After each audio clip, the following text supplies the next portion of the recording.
Hey, well, what is up, everyone? Welcome to episode number 60 of the Faith and Pop Culture Podcast. It is me, your host, Daniel, and I am joined, as I always am, by the real-life actor to my AI replacement, Mr. Samuel David Camp. What is up? Not too much, Daniel. Happy to be with you. And we are not... Do I sound like the real Samuel? Who can tell? How Is am I it doing? Sam or just AI? We'll leave that up to you to determine. But we are not alone to be left wild running this podcast, because we are excited today to be joined by a very special guest. She is a filmmaker, a recent film school graduate, and I think her biggest claim to fame is that she is a new member of the Collision team, and that is Mrs. Nyah Carlson. Welcome, Nyah, to the podcast. Thank you for having me. I'm excited to be here.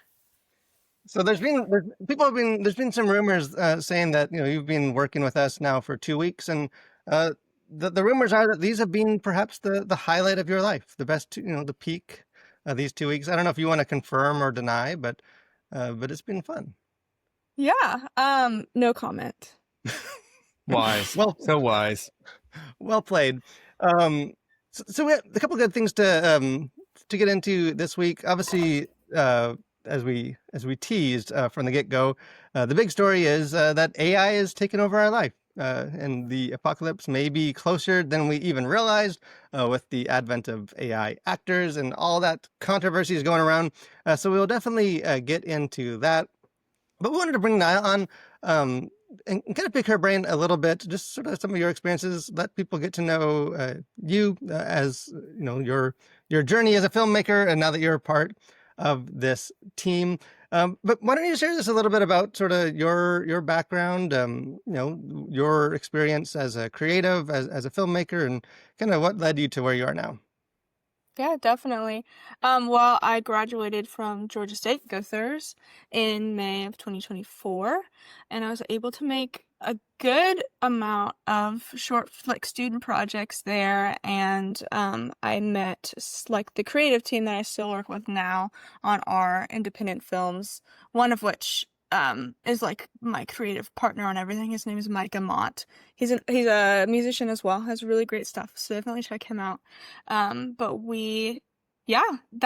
think that's the biggest chunk of my life so far. After graduating, I was able to go to Newcastle, England, which was like, I want to go back. I loved Newcastle. It was amazing. And work on like virtual reality there, which was really cool, and it taught me that I do not want to work in virtual production personally. It was not my thing. And then I was able to work on set as a costumes intern when I got back. And so that's the biggest extent of my professional experience has been in costumes, which is so fun. I've met some of my closest filmmaking friends from that project as well. So yeah, which is a good segue to the fact that Nyah will now be in charge of the wardrobe here on the podcast. So, for making sure that me and Sam look real good. But right. I kind of wanted to talk to you a little bit just about your experience, because there sort of is this stigma of film school, art school, sort of the creative arts, and that's sort of where you go to to learn about art and lose your faith, and you kind of get both those 2-for-1 deal. And I know, even just as someone like that has always encouraged creatives to follow their passions and go into the arts, there is within the church, I think, just some stigmas, some fears. I think a lot of it not like unwarranted, but just not necessarily always eager to point people towards art school, film school. I married an artist who went to an art school. She kept her faith, but she was like the only Christian perhaps in the entire school, a Canadian art school. So like, I know some of the challenges for you. Like, what was that like as obviously you're going to it in Georgia. There's more Christians around here than maybe if you were going to it in New York or up in Canada. But what was that experience like for you to be a Christian creative in a industry that isn't necessarily always filled with people of faith? Yeah, I mean, it was definitely difficult. Like, I would walk into a room or walk into a class and automatically assume that nobody in that room was a Christian. Nobody in there knew Christ. And I definitely did not take the opportunity that I should have to share my faith with as many people as were there, as I had the opportunity to, which is a pretty big regret, but obviously God can work through anything. But my first 2 years, I was not really part of a campus ministry at all. And the one that I was a part of was not healthy. And so that was definitely the most difficult part of being at Georgia State, is not having people, a greater community of like minds to like hold me accountable and to grow with and push me towards Christ, in the arts specifically.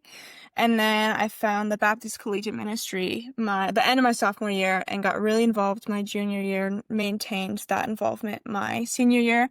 I met my now fiance through the BCM, which was great. And also the creatives that I talked about before, who I'm still actively working with, I met through there. And so they definitely exist. And it's definitely very important to have like that community. It was, as soon as I found the BCM, my whole life kind of turned around, because I was able to see that it is possible to be a creative and to be a strong Christian and make good art. But because God is an artist, and we're made in his image, but it's you have to actually actively seek it out and look for it and pour your time into building those relationships and building that community. I hope that Yeah, I answers know, your and question. yeah, and I know, and Sam, you probably have some too, because we know, I mean, we're both creatives, but also we have family members that are creatives. We've been involved in church ministries and just around a lot of Christian creatives. And I think for me, that's what I've seen, like when sort of that, like the fears are realized as far as those that get swept up in sort of this art world, and they're, and they sort of choose that. So they feel like they have to choose between art and their faith, and they choose art. It tends to be those that are kind of isolated, that lose contact with like the Christian body. And I think some of that is obviously the responsibility of the artist to stay connected, to stay plugged in. But I think there's also the responsibility of the church to, not just, send them off to go do their weird schooling and not necessarily support them or invest in them and like continue that sort of discipleship, you know, commitment as like the body of Christ to keep them grounded, because it can be, I mean, the arts I think naturally lead to questioning things and to pushing the boundaries, and I think there are dangers that need to be safeguarded against. And I think, like you said, Nyah, just having that community is such an important way to do that. Were there things, as you, like, I know you shared some stories even in our first conversations together about, like, were there times where some of your like faith commitments and like the responsibilities or what you're asked to do as far as like your filmmaking career and like your schooling, like, did that ever come to much tension? Like, how did you navigate some of that? Definitely. I definitely did not navigate it as gracefully as I should have, or probably was able to. But that, kind of also to circle back at what you were just saying about like having that community being so important. Like, as soon as I started working on set last fall, it was an incredible experience, and I met some of my closest, like I said, some of my closest filmmaking friends there. But it was a borderline porn. Like, it was soft porn, which I didn't know going into it. I just got the job and was like, oh my gosh, yay, I get to be working in costumes. And I will say I was in costumes, so I was trying to cover them up, but that it still maintains that it is like, it's not, it's pornography addiction is an addiction, and it's a sin, and that was feeding into that. And so, of course, like I said before, God can work through everything. So I think the relationships that I have gained from that was truly a blessing from Christ. But like, if I was offered a position for the next season, I probably wouldn't accept it, because please God first and people second, So there are definitely times when, like that, when when there's maybe the subject matter that is directly against God's law, where even if it's such a huge opportunity, you have to turn it down because, like I said, please God first, and not people.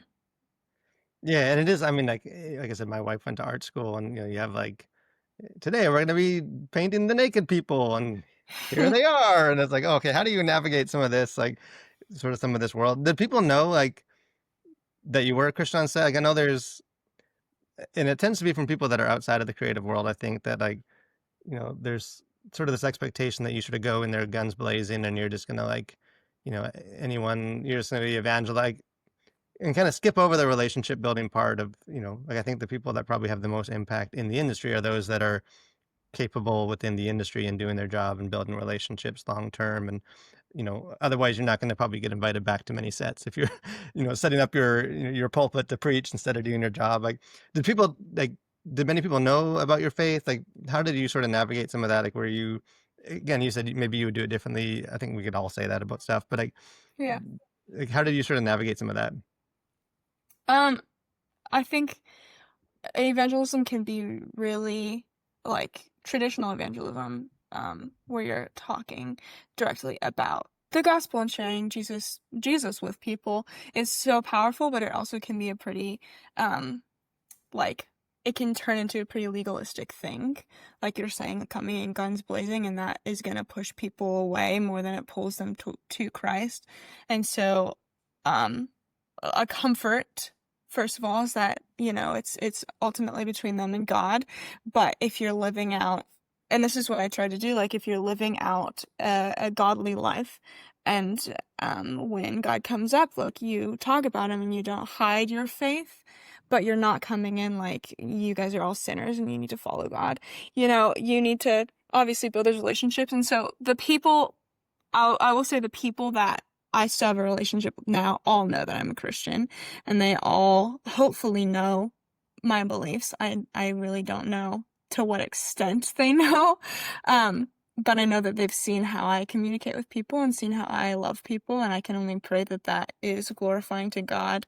And there definitely have been moments, like one of my friends was telling me about going to like the Claremont Lounge, and just the way that they're talking about it to me is pretty entertaining, because he knows that I'm not gonna feel comfortable ever to go there, or maybe even to talk about it. But just conversations like that, they know that I have different views on those things, but then they'll still have a conversation with me, and acknowledge the disagreement without being shut down at all. Yeah, I know, Sam, one of the things we've talked about too is just building that credibility of, again, like if God gives you the opportunity to just give a direct gospel presentation, like you take it. Not like you can obviously lean too far the other way where it's just you spend your whole life and career building relationships and never get to the gospel part. But I know just the credibility that comes from just being involved in the industry, showing that you care, that you're working hard on the project, you're striving for excellence. That at least it's from someone that's talked to a lot of creatives and stuff. Like it seems like that's where the more fruitful conversations and relationships come from, when there is that like respect and that they know you're there because you're part of the project, not just as like an excuse to preach your religion to them. Kind of comes from there. Now I know, maybe we're gonna end off on the, you were on set doing the Lord's work, covering up all those unclothed All actors and the actresses. naked people. Your own body of work has veered in a different direction from some of those sets. What has sort of been your, you've been able to make some short films and actually create more as in like the role of the director. Like maybe share just a little bit about that, and maybe just why you think it's important for Christians to be telling stories and creating, kind of contributing to the film world, as opposed to just sort of standing outside and critiquing what we don't like. Yeah, definitely. I mean, we're called, that's what the collision is all about, is what do you say, colliding with your world for Christ. We've trained her It's well already. 2 weeks. And she's you're in the world but not of the world, and you're called to interact with the world as well. And that includes the arts. Like I said before, God is an artist and we're made in his image. And so it's really important to be able to be on set in a secular environment and be that light in sometimes like literal dark sets. And me personally, I think too that there need to be more, like, of course, Christian films are important. It's important to have art that's specifically tailored to Christians, but I think you're going to get further with non-believers if you have secular films that aren't overtly Christian. Like, it's not God, it's not Jesus like walking the earth and dying on the cross, but it's stories about people that show clearly God's hand at work in their life, and especially showing Christian values and godly lives or godly messages. And so that's what I try to do, is write and direct films that reflect that and that show, maybe someone's testimony. Yeah. But we just did, I think you can see the poster, project called The Last Four, and it was a war film about these like teams fighting each other to be the last ones standing. And so the last four were our main characters in the film, and it just came out, or we premiered it September 7th, I think. So that's super exciting, just trying to see where that's going and entering it into festivals and everything. Yeah, well, as someone that has seen the first about 2.5 minutes of that film so far, I can give my stamp of approval. I do plan to see the rest of that. But yeah, I love that. I love this Christians creating and exploring different stories, and just being a part of that world. I know again, like me and Sam, we've talked about this a bunch. Like I think the narrative's changing for the better, but I feel like it went through a period of like, to be a Christian is to be against culture, because culture is bad. I mean, in a lot of ways, culture is bad. There's some bad stuff out there in culture, but it seems like the narrative's changing of Christians realizing like, well, like maybe it is bad, so maybe it needs a bit more salt and light. Like maybe we should step in and actually contribute to it, because you can tear it down and all you have is really is just ashes. Like I think Christians being willing to step up. So that's why I love what you're doing, making films, telling stories. So again, keep encouraging you to do that. And we'll drop links to some of your stuff, your films or things for people to check out in the description. But speaking of the film industry, sort of the big story, which in many ways is directly related to sort of your career path of, maybe in the not too distant future, we'll be interviewing an AI filmmaker or actress about how they are contributing to the culture. So kind of the main pop culture thing that I thought we could just sort of unpack a little bit, because it's been sort of all over the place. It's just sort of like wildfire, the social media, all the different actors and celebrities speaking out on it, and all the trades and stuff. And that is related to Tilly Norwood, kind of the new breakout actress stepping into Hollywood, who in fact is not human, a fully AI creation. So kind of to set the stage for this, and then we can kind of get into the three of us, just, okay, as Christians, like, should we freak out about this? Is it just much to do about nothing? How do we sort of navigate some of these issues? Because I do think it is something that is directly related to our faith and our worldview. So it's kind of the context of this company, Particle 6, which is started by a woman named Aline van der Velden, if I got that right, recently announced a kind of a big flashy video and release to introduce the world to the AI generated actress Tilly Norwood, who, and apparently is going to be the next big thing. And she's, just a lot of bold claims about sort of this is the next step in filmmaking, and that there's already studios and agencies trying to sign her, to be the first AI actress to be signed by an agency, and how there's, filmmakers and stuff are just, eager to sort of get their hands on her and start using her in films. Kind of related to that, which we'll get into as well, because I think it's a big piece of this, is that as part of that, Der Velden is also launching a new studio talent company for AI talent. Kind of, so Tilly seems like this is like the start of a whole whole movement. And I'll this is from Deadline, the trade, kind of describing the goal, the vision for this company. It says, operating on a hybrid model of human creative oversight and autonomous AI responsiveness, they'll come equipped with complete backstories, distinct voices, evolving narrative arcs, and fully realized personalities, as well as the ability to engage in unscripted conversations, perform monologues, respond to trends in real time, and adapt tone and references to suit platform-specific audiences. And it goes on to explain a bit more. The company saying several Hollywood stars have been in contact with them who wish to appear on screen as their younger selves, and or else collaborating with the states to bring legendary performers back to the big screen, while offering studios a new way to imagine and exploit existing IP. So as you can guess, sort of the initial response to this from Hollywood was less than positive. People weren't necessarily excited about Tilly coming in and taking over their livelihood. And we won't go through all the celebrities, but a lot of them kind of very quick to speak out about it, to criticize it. Emily Blunt, who was recently in the Smashing Machine movie that was released last week, was sort of the one that's gotten the most viral, where she was quoted in an interview saying, there's an AI, or that's AI, after seeing this, how realistic Tilly looked. Said, "Good Lord, we're screwed. That is really, really scary. Come on, agencies, don't do that. Please stop. Please stop taking away our human connection." And kind of later, Variety explaining it to Emily Blunt, says they want her to be the next Scarlett Johansson, to which Blunt responded, "But we have Scarlett Johansson." So apparently we don't need both. And kind of the last context for this, and then we can get into that, is because of sort of that backlash and the whole conversation around this, which was about the most predictable thing imaginable.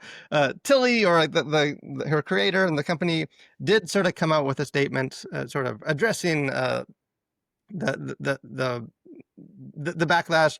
It says, "To those who've expressed anger over the creation of our AI character, Tilly Norwood, she is not a replacement for a human being, but a creative work, a piece of art.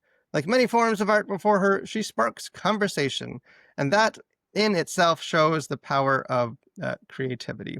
And we'll link the full statement below, because I think she kind of gets into some more of that. But kind of the question for us with this whole controversy is, especially approaching it as Christians, like, is this much to do about nothing? Is this a bunch of outrage for the sake of outrage, or like, is this something that we should be like legitimately concerned about? And again, approaching it as Christians, and Nyah as a filmmaker, this obviously directs you in multiple different levels, but what are your sort of initial, like, as you saw the introduction to Tilly, like, what were some of your initial responses to that or thoughts? A lot of things. Yeah, I do think that art is specifically human. And so it's gonna be, I think it's probably impossible for there to be a fully AI film industry. I think that's going to be impossible because people do know the difference, even if it's really hard to tell. And there's no level of coding that can reach the authenticity and genuineness of a human live performing actor. So I think on the positive side of things, I think there's that, but there's a lot of implications for Tilly specifically on what that says about, I think, our society and how we view just people in general. What about you, Sam? Are you eager to watch the first blockbuster starring Tilly Norwood? Yeah, probably not. And I also don't know that there will be one. I think the interesting thing about it is, like, I don't think you're ever going to replace humans in filmmaking in the way that there has been so much hand-wringing about. So I don't like, you're not going to get an AI Tom Cruise that's going to make Tom Cruise obsolete. You know what I mean? And so I think a lot of like like, you're not going to replace Matthew McConaughey, with some AI version of him. Um, I think where it gets maybe more interesting and actual like use case for something like this, I could see this being used in more of a in commercial filmmaking. So if you want to sell, a vacation, or if you want to sell fragrances, or if you want to sell, whatever it is, well, you prompt Tilly Norwood and give the scene, and if it's a 15-second ad that's just kind of vibes that shows up on your YouTube pre-roll ads, then I think you just made that for pennies on the dollar, and I don't know that anyone noticed and or cared that it was AI. And so I think that to me is where some of this is going. And you could say, well, hey, this is great. So we're a small startup and we do boutique hotels, and we want to like try and get some of our product out there, and make everyone feel like they too could be at our swanky hotels, out in the Cook Islands or wherever. And now you can do this for a fraction of the cost. On the one hand, it's like, oh, that's really cool. But I think on the other hand, I think there's probably a lot of actors who came up through commercial filmmaking, and so a lot of people were discovered through making commercials. Like I think even I want to say like Jim Carrey, like tons and tons of actors have really got their big break because they were like, did a spot for Pop Tarts or something, and so I think the downside of this is now that sort of entry level, if you will, um, place of acting could potentially be um, taken away. Now, the other side of that is when I think it was the commercial to launch Sora 2.0, which is like a video creation platform that is like a carbon copy of TikTok that's all AI generated. As if TikTok Um, wasn't bad enough. In yeah, fact. but wait, I think we can make it even worse. Or it was, I don't know. OpenAI was doing something, advertising their next of whatever. Um, the video that they hire like the top talent agency and creative agency to shoot it, and I think I saw that they shot it on like 35 millimeter film. So I think what's interesting is it's like you have like the biggest AI companies in the world who are promoting AI, but they're using like all um, analog techniques to do it. So like they're shooting their commercials with actual actors using 35 millimeter film, because you still can't like replicate that. Like, so it's like, well, wouldn't the person selling this stuff to sell it, would you not use it yourself to sell it? But they know that there's still that resistance, and that something that you can't really put your finger on, that doesn't really sell to people. And so I think there's both of these things happening, at least when it comes to like the visual side of AI. I think Yeah. we've talked ad nauseum about other aspects of AI that I think are positive, but I think in this case, it's like I could see it going either way in some senses. Yeah, because I feel like there's like I don't know if anyone except for like maybe I mean maybe not even the AI people themselves like can envision like Hollywood becoming all like where actors and directors are obsolete. Like I feel like the question is sort of how much of the pie can AI take over? Like you can't replace Yeah, Tom Cruise, but you can replace all the background actors behind him. Or you can, you can have a director, but you can also for these sequences you have like, it's sort of like like, sort of the takeover aspect I think is overblown. And to me, yeah, I think not to be lost in some of this is like I think this whole thing is a PR stunt. Like this is a new AI company that's, the whole point is that people are going to have opinions about Tilly, and that's more important than even what Tilly will end up doing. Like people are right. talking about this new startup globally. You have celebrities on the red carpet. Like, the point is to generate buzz, and I think it can be overblown to, the actual like implications of it. Like how much can this actually change things, or is it just a lot of kind of noise? I do think there are some aspects though that like even cross into, I mean, the taking other people's jobs, some of that stuff can maybe be a moral concern, but I know there's been some pushback, and even would be curious to hear what you think, Naya. Like, it doesn't, and I know this was Tilly was created by a female, but like the I don't know if it doesn't seem coincidence that like almost all of the first like original AI created people have all tended to be young girls or young women. Um, you don't see a whole lot of like the male equivalents. Like a lot of the use of it so far has been female, and veering quite young too. Like, and I know like I've seen even in response to this Tilly thing of sort of like, hey, now you sort of you can create these like young female actresses that are like don't need to consent to things and don't have their own like don't need intimacy coordinators. Like you can have them do whatever you want because they're not real, and they can do things that maybe is like more uncomfortable with. Like I do think there is sort of an icky, and again, wasn't created by a man necessarily, but I don't know. Like, does any of that?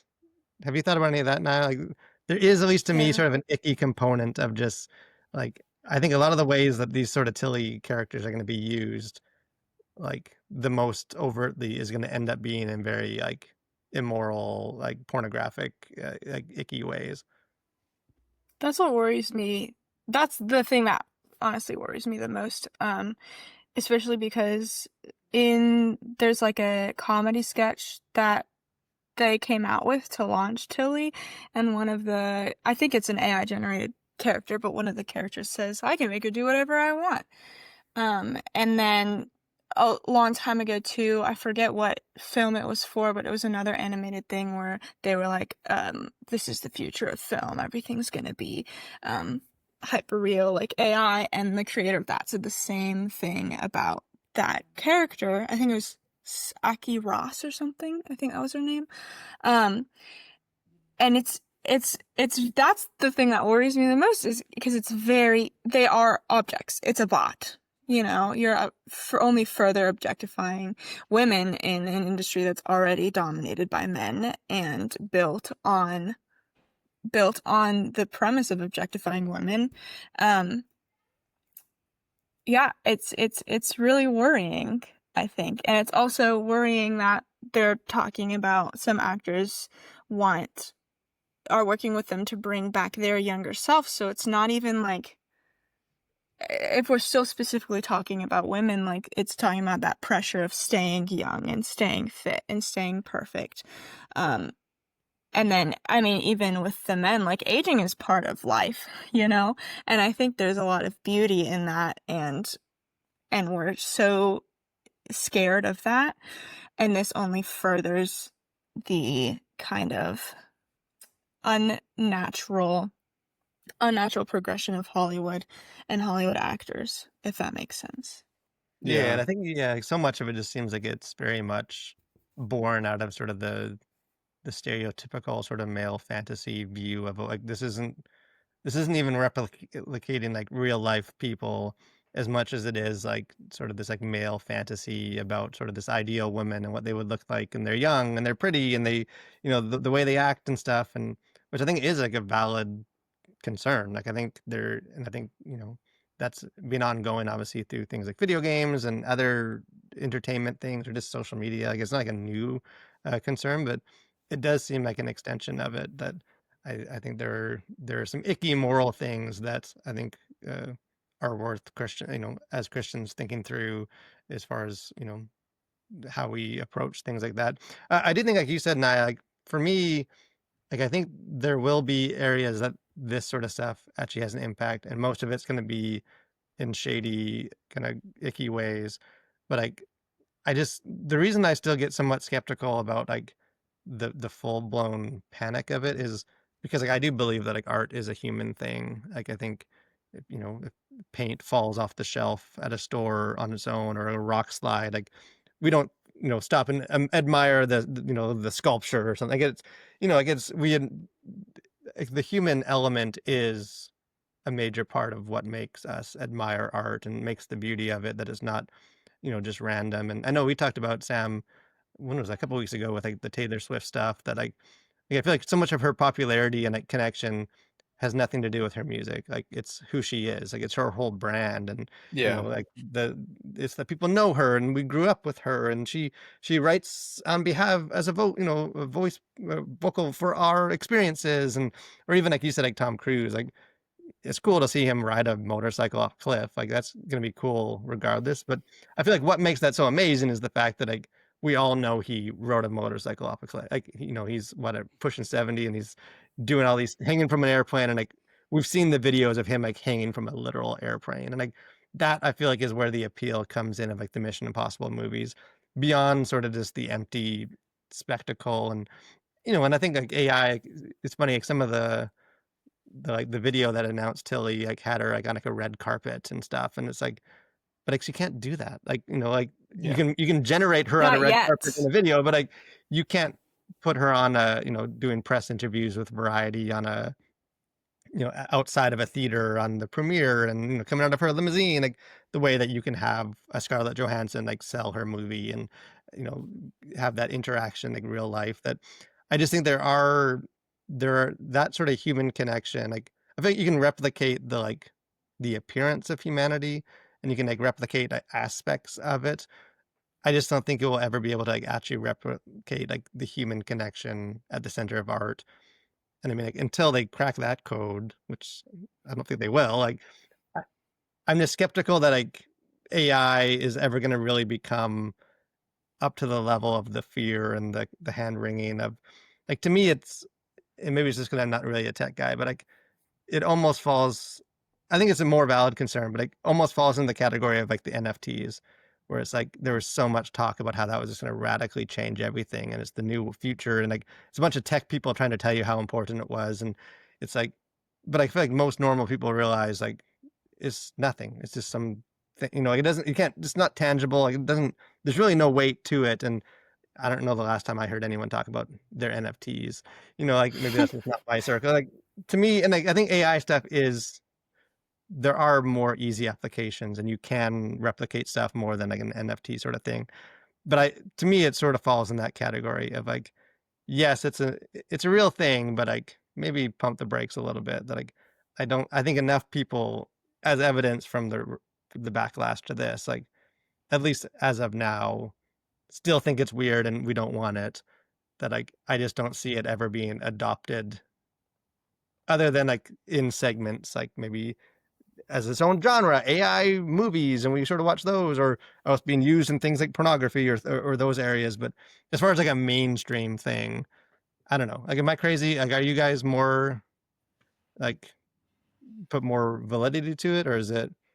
Well, again, I don't think it's going to replace like mainstream Hollywood actors or even necessarily have a major impact on like blockbuster movies. But I do think because of streaming, there has just been a race to just create a quantity of content. And so I think movies and TV shows have been kind of racing to the bottom because it's become more about content and the quantity of it than about like the quality of it. And so like when Netflix is losing the streaming battles to YouTube, like that's their biggest competitor, not, Paramount Plus or Apple TV. Then it sort of creates this race to the bottom, and then you see, yeah, just sort of these slop videos of just AI garbage, basically, just but it's content. And so it's like there's this obsession with content because the incentive is eyeballs and engagement sort of across platforms. And so I think in that sense it could have an effect, I think, on just our, collective psychology, if you will, but I don't think it's going to have the sort of effect in like mainstream Hollywood and major motion pictures in the way that I think all the hand wringing was done, with some of the major stars saying, oh, this is terrifying, blah, blah, blah. It's like, well, I don't think they're coming for your job. I think they're just going to be making these sort of niche AI studios, maybe making them some money, and they might do some interesting things with it. But I don't think it's going to be the sort of like one-to-one replacement that a lot of people fear that it is. I don't know, Nyah, what do you? Yeah, I agree. I think there's going to be like, as soon as maybe the talent agency comes out with more AI, I think there's going to be a pretty substantial impact for a very temporary time, because it's new, we like new Yeah. things. And it could, honestly, I think it has really good potential in the video game world too. And I was Yeah. looking at Particle 6's website, and they have, if I'm remembering correctly, like they're able to use their technology as motion capture, so you don't even have to get in the suit. So that would be really cool too for a virtual production aspect. But yeah, I agree. I don't think there's going to be long term a huge difference in how we create films and the thing that we're watching. That being said, though, really quick, there is already in film festivals an AI category. Like if you want to submit your AI film, that is already starting to be a thing in the very short period of time that we've had AI to this capacity. So Yeah, And I that's sort of think maybe one other thing that I think it does is that also I think it will put a premium on like handmade things, much like a handmade purse is like a premium purse versus like some sort of mass produced version of that. And so I think you're probably going to see more of that in the industry. And I'd be curious to see if like live theater doesn't have an uptick. Like once people get sick of sort of just the mindless content and stuff, like if there's going to be a surge in live theatrical performances, because that's something that everyone in the theater, at least for now, can say like, yeah, this is real, and we've come to this to experience something real, not something that I get tricked into believing is real, which is what you are going to be able to do, I think, sooner rather than later with a lot of the AI tools. Again, not necessarily saying the whole thing is AI, but there's obviously on the fringes you can tweak and adjust things even now. So yeah. Yeah, and I just think, obviously, and we had Joseph, friend of the show, Joseph Holmes, wrote an article just sort of about making the case that, like, yeah, AI can make art. It's just going to mostly be bad art. And I think, there may be the odd thing that like does the stars align and it pops and it kind of catches on and I it's think that was maybe Nathan Clarkson that wrote that. Oh, did Nathan write that article? Yeah. We have so many friends of the show. I'll Yeah. double check. One of them, but just the idea that I think for the most part, like, yeah, we'll probably focus on the things that do catch on now and then and kind of go viral. But I think you said, Sam, like, at a certain point, and I think you're already seeing that just, even not with non-AI stuff that is sort of disembodied or like just the weariness with like the Hollywood spectacle and the CGI and like it's like this used to, like the volume and stuff, like this was mind blowing and we're in a new world and all this technology. And I feel like after some of that novelty wore off, it's like, yeah, but it's just all on a computer. Like this is not like this isn't film. Like there's this, I'm detached from this and I'm just not into there's so much spectacle out there. Like I need something more than just spectacle. And that's sort of where I see this sort of eventually landing, that it's going to sort of be there. I don't think it's going to go away. I think a lot of it's going to be bad. Some people are going to find amusement from it. Now and then it might pop off and be something a little more interesting to like dialogue with. But I just think for the most part, people are going to just, once it becomes more commonplace and there's tons of AI actresses and actors and stuff, like we're just going to realize like this isn't satisfying and want to go kind of move beyond that. But something I know will be satisfying, AI or otherwise, is the final segment of this show, which is things we like that you should like too.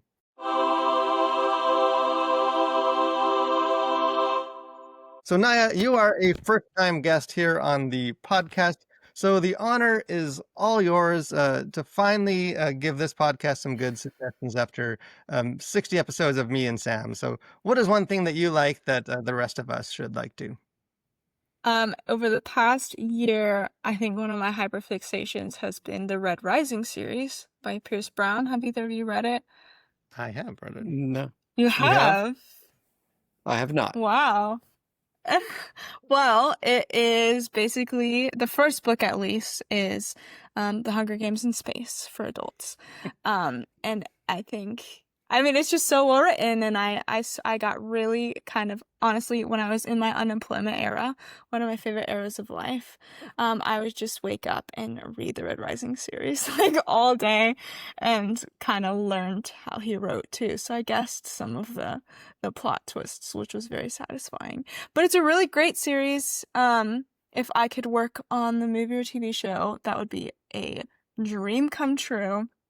And it's really interesting reading through it and seeing, especially the second book, how they mirror the Gospels in some ways. I won't spoil it, but it's in a kind of a fresh and maybe unintentional way. But it's really, really cool to kind of pick out those details. Yeah, well, I can say I actually remember when I read it. I have fond memories of that series because it was actually I did the audiobooks for it for that series, but it was when my kids were born. Like, because I remember I have vivid memories of like they were newborns, and like I have to like rock them at night when they woke up, and like so I'd put in my headphones and I would listen to the Red Rising books as I was Nice. like rocking them at like 3 in the morning and stuff. So I don't know, maybe that's just color in my opinion, but I am a fan. Are they actually making a movie? I know there's been talk about it. Like I know they're wildly popular. Um, Yeah, it is. I I'm sure I Netflix is hope. trying their darndest to get their Well, AI he made Red sold Rising. it. Yeah, he sold it and then bought it back because they were taking too long. So there's been rumors for sure, but nothing concrete. As soon as there's something concrete, I will let you know. I will be DMing We'll him cover it all that I here. Yeah. can. Yeah. So hey, we like books here on the Faith and Pop Culture Podcast. So we're always happy to recommend books, and we'll drop maybe some links if you want to go on the journey of the Hunger Games in space. But this has been a fun episode. Thank you, Nyah, for jumping into the fray, sharing some of your own experience and journey, and digging into the controversies, the fun of our culture and AI technology. So we'll definitely have you back on the show, and we hope for all you tuning in that we'll have you back as well every Thursday for more conversations on faith and pop culture.